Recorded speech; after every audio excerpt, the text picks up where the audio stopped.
In 1984, in the Tampa Bay area of the Sunshine State of Florida, police were struggling to keep up with the discovery of bodies. It was the biggest serial killer case in Tampa history. The public was very fearful during the time as the body count rose. We have charged him with 9 counts of first-degree murder, plus other charges of sexual battery and rape. The killer was Bobby Joe Long. Long is suspected of carrying out over 50 rapes in the Florida area. Bobby Joe Long was a monster. Not only did he rape these women, he also would slash their throats. We had thought Long would be charged with 1 murder. We were stunned when investigators unloaded 9 counts of first-degree murder on him. It all happened so fast and was executed with such necessary secrecy. For ex-wife Cindy and their son Christian, this is not the Bobby Joe Long they knew. Bob was a fantastic father. He loved those kids with his entire being. My father, Bobby, always struck me as pretty much storybook father. He taught me how to rabbit hunt. That wonderful guy that I married wasn't the guy that carried out all these horrific murders and rapes. It destroys me to look at my family and my children and know that somebody lost their child or their loved one as a result of something that my father did. It kills me to think about that.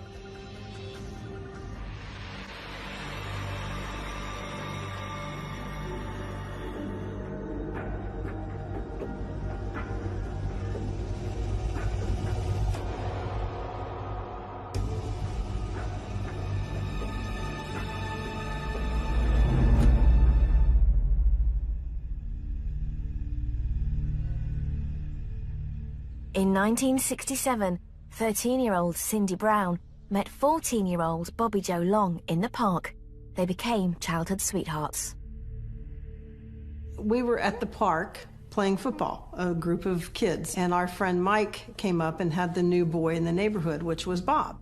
All of us girls were thinking, oh, he's cute. It's hard to explain, but it was like we were instantly attracted to each other. His personality was fantastic. He was funny. Bobby Joe had moved to Florida with his mother after she left his father. He moved to South Florida with his mother, and he really came to resent his mother over time. She worked as a barmaid in nightclubs, bars, and brought home a lot of different men to the house. And this is something else that really impacted Bobby when he was growing up. He really resented this. His mom, she had gone through 2 marriages while we were kids dating with each other.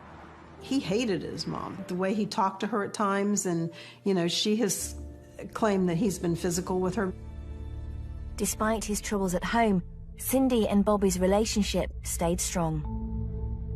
I was adopted by an aunt and an uncle. I do believe that that held a big part of Bob and I together because we knew what it was like to not have that other parent around, a 14-year-old boyfriend and girlfriend. We used to love going to the movies together. We would go down to the Keys snorkeling, you know, spearfish, practice with guns. When he was younger, he and his friends were arrested for stealing car batteries or drag racing, you know, I mean, really stupid stuff. Although Bobby often acted the hard man, he had some unusual medical problems. Bobby Joe Long had what was called the Klinefelter syndrome, which was a condition where he had an extra female chromosome. And because of that, he developed very large female-like breasts, and this was something that really affected him. He had breast surgery because he would constantly wear a t-shirt. Again, South Florida, you're in the water all the time and everything. He would never swim with his shirt off because he was embarrassed of his scars. The scars weren't bad. When we became older and intimate, he'd keep his shirt on because he wasn't comfortable. In 1972, aged 18, Bobby joins the military, and 2 years later, asks Cindy to marry him. Bob was not a romantic at all. When he proposed to me, he just said to me, "We're always together, we might as well just get married."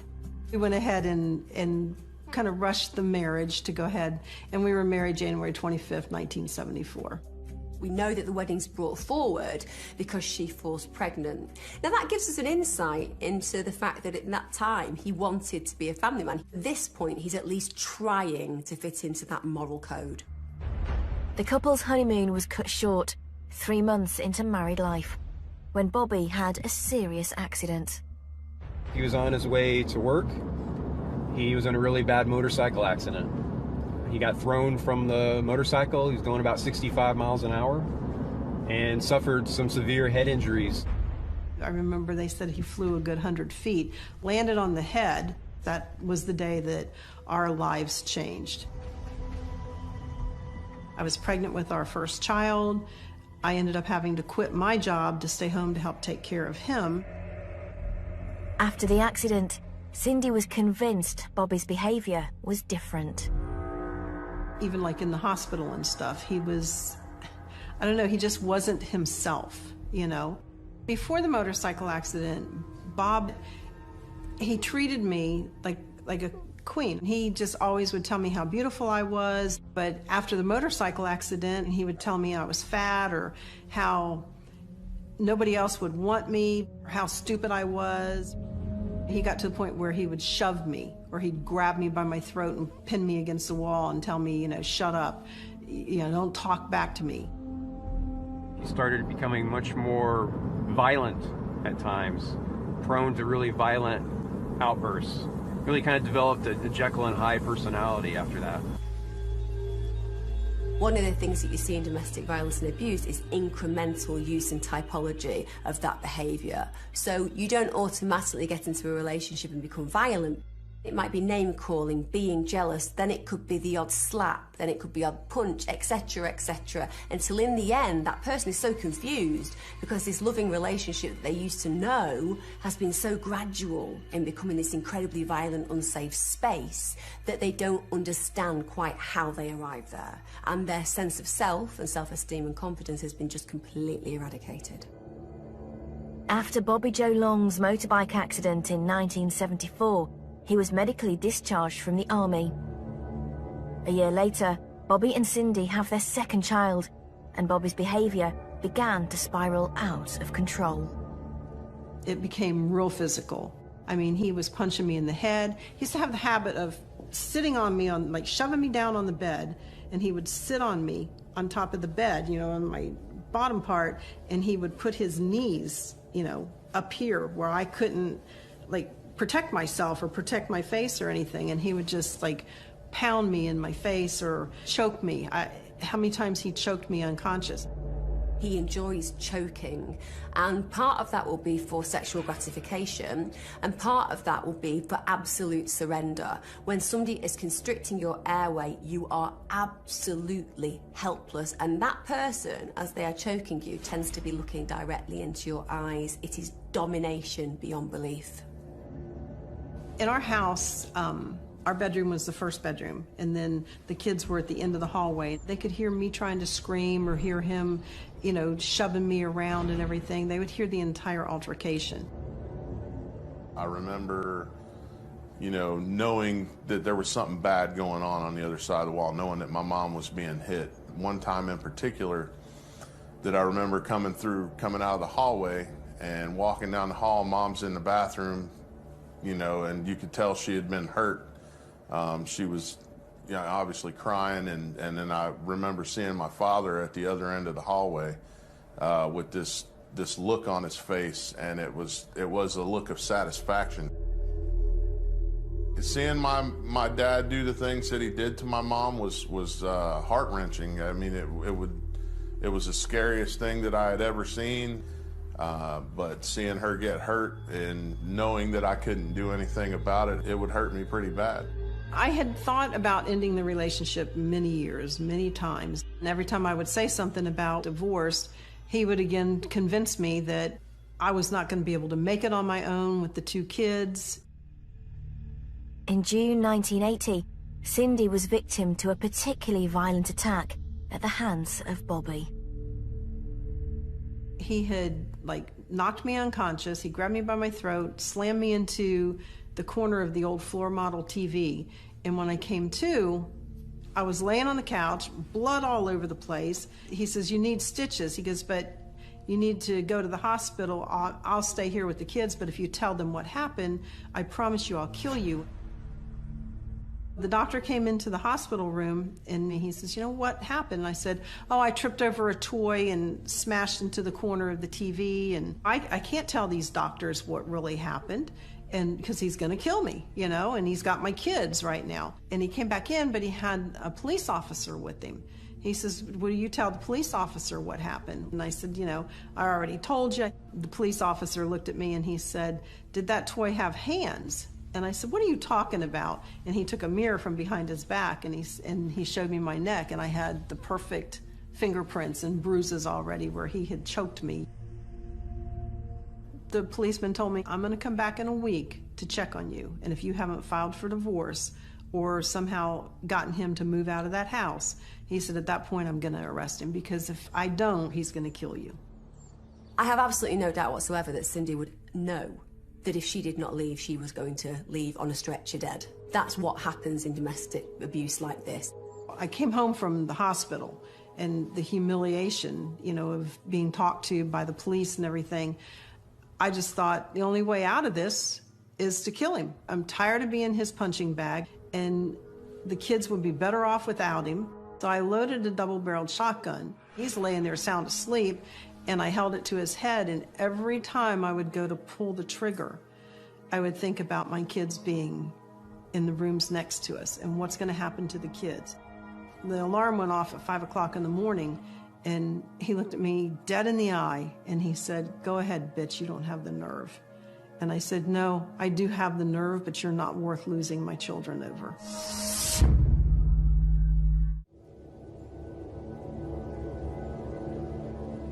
In 1980, Bobby Joe Long and Cindy had been married for 6 years, but during that time, Bobby had been living a double life. Starting back in the late 70s. So before Bobby escalated to murder, he committed a lot of rapes. He was known as the classified ad rapist, because what he would do is he would look through the classified ads in the newspaper.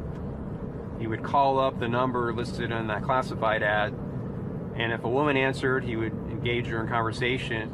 He would set up a time to come by the house. He would show up nicely dressed, often in a suit and tie. He would ask about the furniture. He would ask if there's anybody there, any mail around that could help load it. If he was interested, if the answer was no, or "my husband will be back after 5 o'clock, then he knew it was a good victim for him. We know that Long starts to target women who are selling because, firstly, they expect somebody to visit. Secondly, it gives him an instant guise of credibility. He most likely knows that they will be completely alone, and that gives him ultimate access to those people. He would then ask to come inside the house, then he would strike. Bobby Joe raped anywhere from 15 to 50 different women using this method, and he really bragged afterwards that he was such a foolproof way of doing it that he would never have been caught if he had just stuck to that. In 1976, just 2 years into his marriage to Cindy, a very close friend and co-worker of Cindy accused her husband, Bobby Joe Long, of raping her. My friend had gone to the police and said that she had been there and he had raped her. He was completely denying it. Well, apparently the Hialeah police had come to the house looking for Bob and came in the house and, searched my entire house and everything. And he kept denying it until the police came back to the house and they were questioning him. He finally admitted that according to him, they had had sex that day. The thing about rape in particular is that you fully control and dominate an individual. You violate them. You take complete territory over them. It's about ownership. You have to be able to completely disassociate any conviction or any compassion for that human being and render them as just an object to be used. After the police investigated it and everything, they cleared him of it.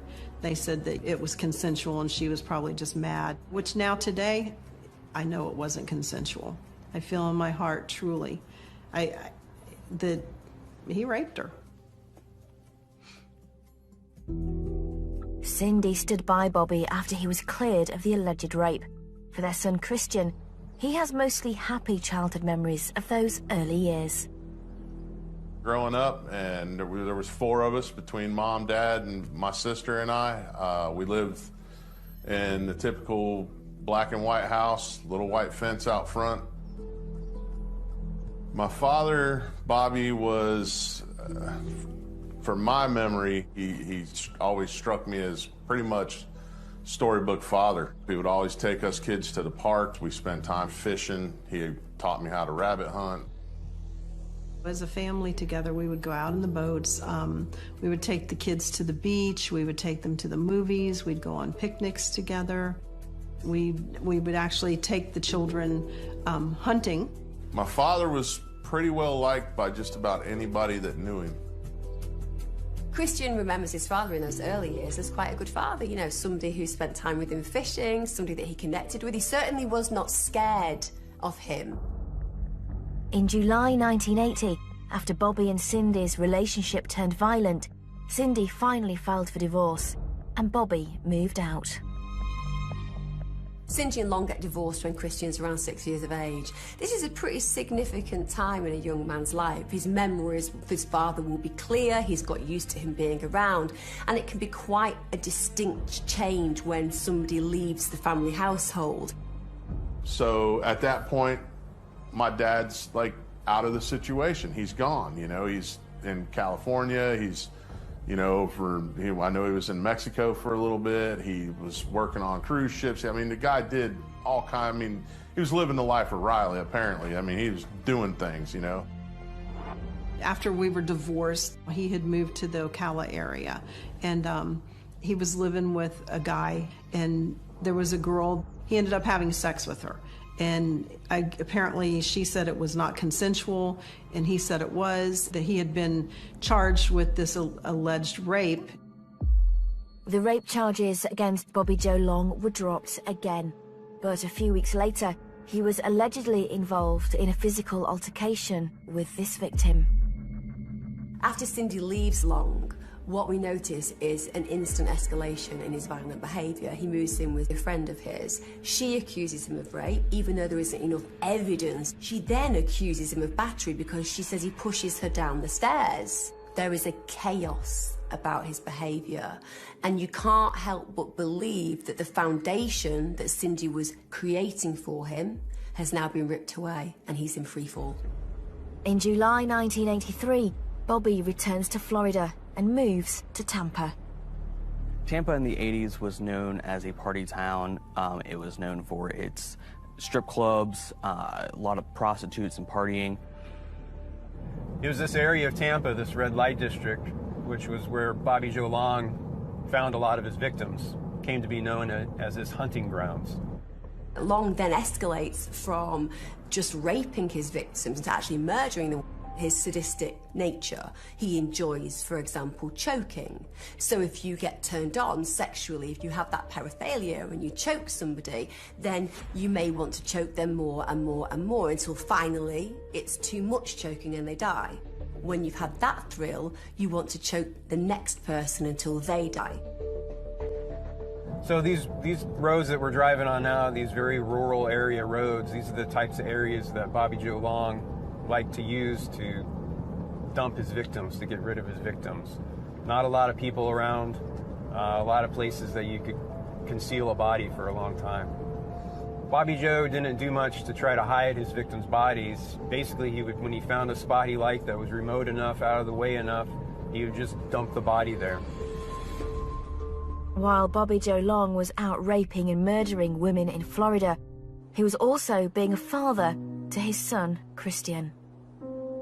He would come down, you know, to Miami, pick us up, we'd see him, you know, and so we had some kind of relationship then. It was like, okay, you know, mom and dad's not together, but, you know, at least we get to see him, we get to hang out, we come over, spend a couple weeks with him. Well, my father's relationship with me was pretty normal. I knew he loved me. It's almost impossible to imagine how somebody can coexist in being a father who was loved and who was liked by his children, and a rapist and murderer. To be able to hold in synchronicity those two complete juxtapositions of personality, that also shows us that without doubt there was something fundamentally broken in his psyche to be able to coexist in that way. So we were talking on the phone one morning, and I watched the news, and I had heard, like, at this point, I think it was like the 4th or 5th girl from the Tampa area that they had found. And I said to him on the phone, "Bob, what the hell's going on in Tampa?" And he said to me, he goes, "That's what I tell you girls when you go out, you know, on the weekends to the clubs and stuff. You can never be too careful. You just never know." Bobby Joe's personality and kind of the psychopathic personality he had to be warning his wife about this, when the fact is he's the one out there killing all these people. It was the biggest serial killer case in Tampa history. Bobby Joe Long's killing spree in Tampa, Florida began in March 1984 and lasted 9 months. At first, Bobby Joe Long's victims seemed to be only prostitutes, like he was targeting a specific type of victim. By the end of it, he was attacking all women. It was a mystery to police because Tampa Bay hadn't seen a murdering spree like this before. He was a methodical serial killer, very organized. He would make like a hangman's noose so that he could control the victim. Not only did he rape these women, he also would slash their throats.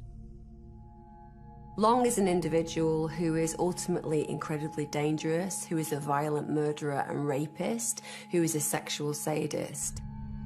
I think that Bobby Joe Long, the way that he killed his victims, the way that he raped them, the way that he took advantage of women in general, it kind of shows his lack of compassion, his lack of a moral compass.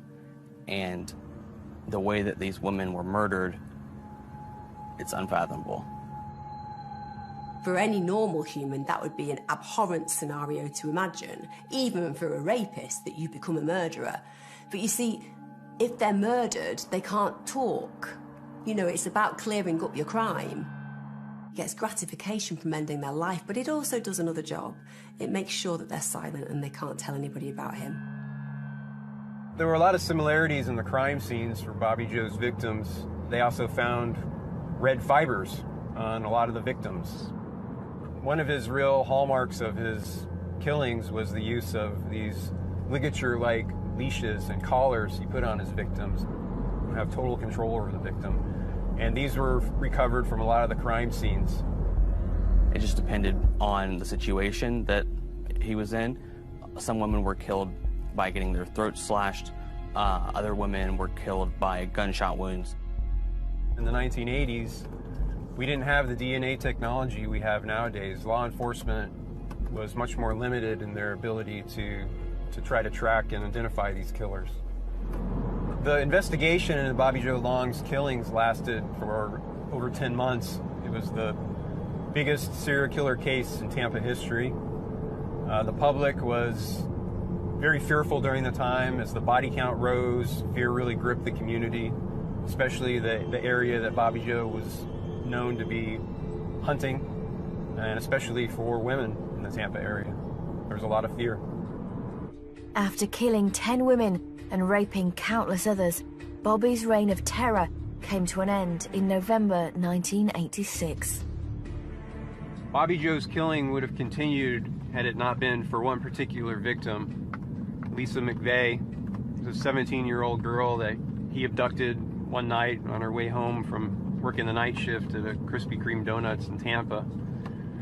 He took McVey back to his apartment where he held her for 26 hours, repeatedly raping her. But McVey was really smart. She kept her wits about her, and she complied with Bobby Joe's demands.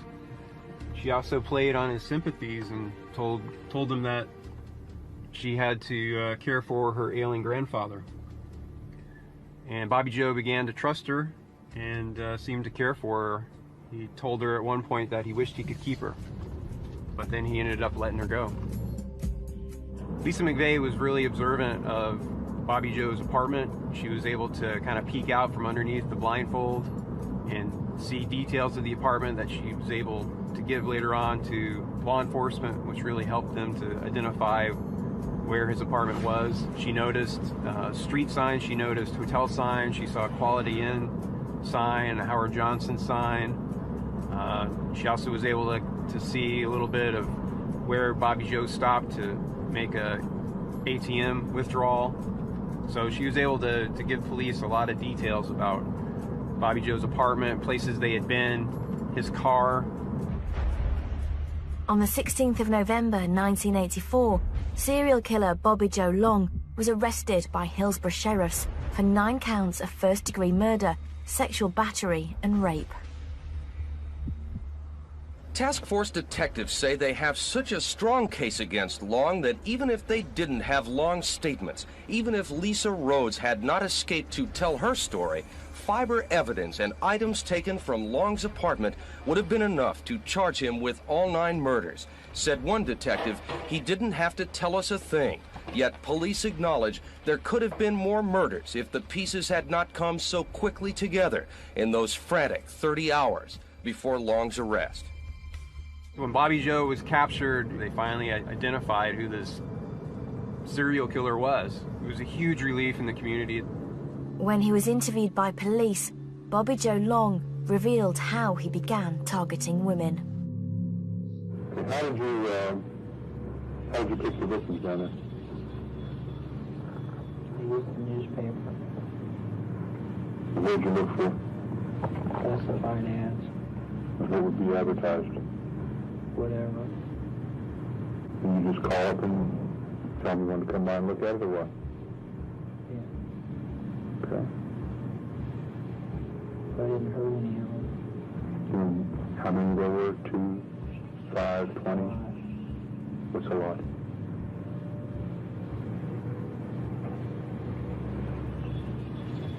I don't know. 15. Only 15 of them? I don't know. Could be more. Tired, yeah, I don't know. Okay. Okay, interview is ending. It is 16 November 1984 at 23:11 hours. Bobby's ex-wife Cindy had no idea that the father to her 2 children was a serial killer and rapist.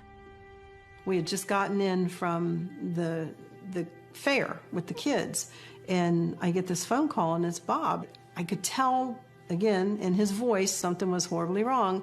And I was like, Bob, what's wrong? And he said, you know, the girls in Tampa that we were talking about. I killed the girls. And I said, I knew you were capable of hurting somebody because you hurt me, but how could you hurt total strangers? He just kept telling me, please tell the kids I was killed in a car accident.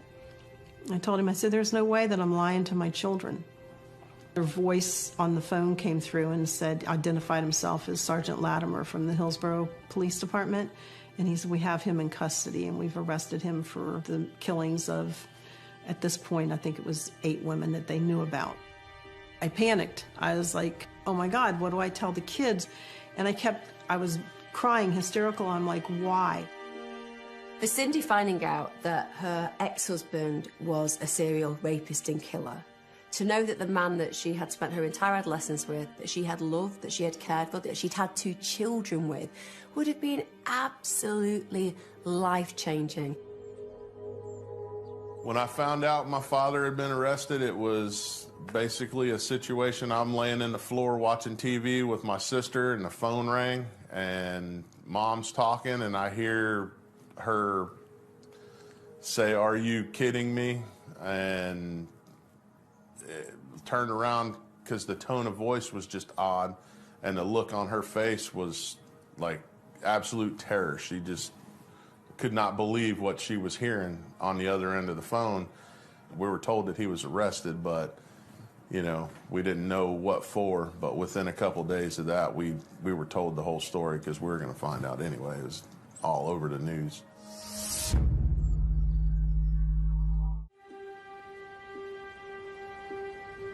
When Bobby Joe Long was arrested for the Tampa murders, Cindy had to face up to the reality of who her ex-husband had become. I knew in my heart, how could you tell your child, oh, your dad brutally raped these women and then killed them? So I made that decision at that point. I was not going to tell them all the gory details about the case. I explained to them, I told you that your daddy hurt people. Well, he killed some women. And, this is why he's in jail. It made me feel very confused to know that my father had done it. It opened the door to a lot of questions that no kid really should have to ask themselves. Is this something that's going to happen to me because this is my dad? Am I going to do the same things? I was about 10 years old, I think, when he was arrested. My entire world changed. What I thought I knew about the world was pretty much shattered, destroyed. Once everything hit the news and everybody made the connections, all of a sudden we had friends that weren't allowed to hang out with us anymore. We had people at school threatening us. I became the target of bullies. We became second-class citizens. On the 22nd of April 1985, Long went on trial for the murder of Virginia Johnson. The fact that it only took 40 minutes for the jury to consider whether he was guilty or otherwise and unanimously decided that he was demonstrates just how culpable he was. In May 1985, Long was sentenced to death for this one murder.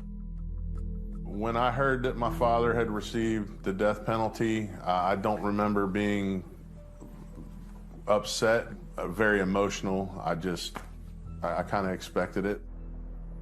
Death row is a place where people can exist for many, many years, decades in fact. But when your family is aware that you are on death row and one day that will happen, that your life will be taken, you live in a strange purgatory. They are alive and yet dead. You can never secure your relationship. You can never know when it will be the final goodbye. In 1985, Bobby Joe Long took a plea bargain and pleaded guilty to 8 other murders. He then spent 9 years in and out of court, fighting his convictions to try and save his life by getting off death row. His trial went through the justice system for years and years and years. He had many retrials. He was convicted of murder. He admitted to many murders and had retrial after retrial due to different technicalities, like the death penalty was upheld on appeal. The first time that I had seen him on death row, and the visit was nice. He was very receptive, and it was kind of strange seeing him at that point. And again, Bob, why? Can you just explain to me why? Let me have that closure. Can't explain why. To visit my father in prison was pretty, it could be pretty taxing as far as, emotionally draining goes. You can touch each other, you can hug each other. The 8 hours goes by, and that's when the guards pipe up, basically saying it's time to cup up and let's go. You can be angry with somebody and love them, but it's hard to watch them take them back every time. You really kind of relive the loss of your loved one every time you go up there, because you get them back for a few minutes and then all of a sudden they tell you, all right, you got to get out of here. He's got to go back to his box. And it's really hard on you. The issue with being the son of somebody who has murdered lots of innocent people is, of course, it's reprehensible, it's abhorrent, it makes you feel repulsed, and yet you only have the relationship that you have experienced with that other human being in your life. For Christian, he did love his father, and in spite of what happened, that love doesn't necessarily cease. Bobby Joe Long remained on death row for almost 35 years. In January 2019, Ron DeSantis was appointed the new governor of Florida.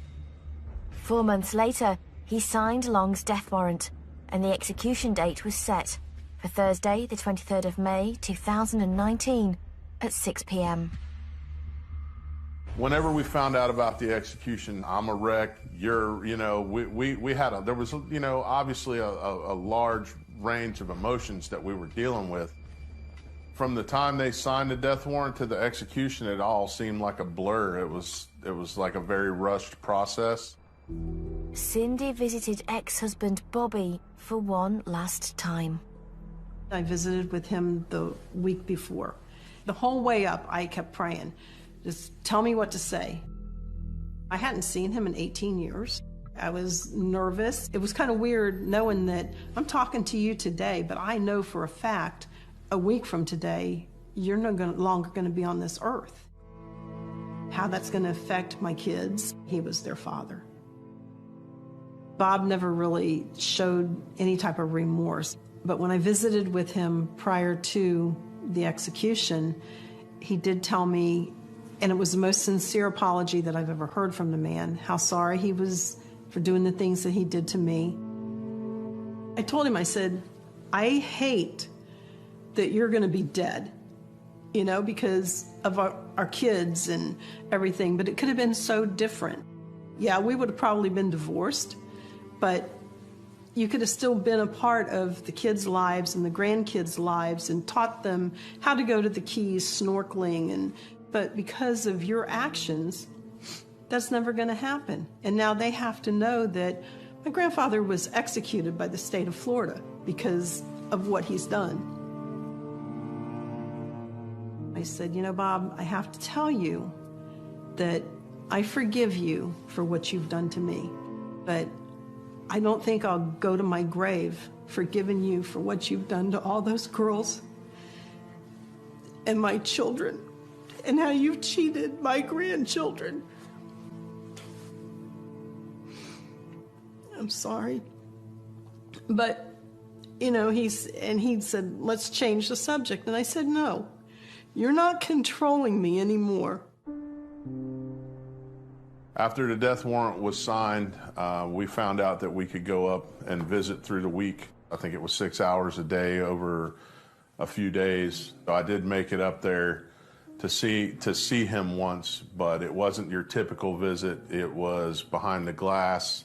It was a non-contact visit, so I didn't even get to hug him, shake his hand, nothing. I was able to talk to him a few times a week up until the day, and I actually talked to him the day before the execution and asked him if he wanted me to come up there because he was allowed a contact visit the day of the execution, and he said that he didn't want us kids to have to come up there and deal with that, and said that he would just rather truck it on his own. In the days leading up to Long's execution, Christian does speak to his father quite a few times, and he does suggest that he can go and visit him, in those final hours, but Long doesn't want him to.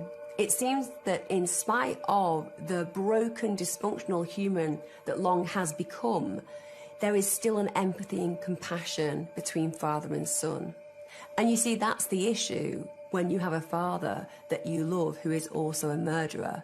You have to separate the man from the monster. On the 23rd of May 2019, aged 65, Bobby Joe Long was executed by the state of Florida by lethal injection. Daniel Smithson was a reporter at Long's execution. I was sitting there in that room. The room was somber. You could feel those sad feelings in there within the families and victims. The curtain was raised. Bobby Joe Long's feet were towards us, and he seemed calm. The warden asked him if he had any final words for the victims or the victims' families. You could tell his face was kind of rough, and he just said no, and the state ordered the execution. The execution of Bobby Joe Long was the first execution I had covered. I describe it as just like watching an old man fall asleep. Christian did not attend the execution.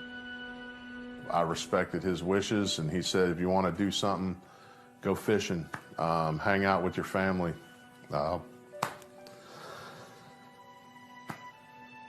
Yeah, so I sat at home hung up with the kids and watched the news.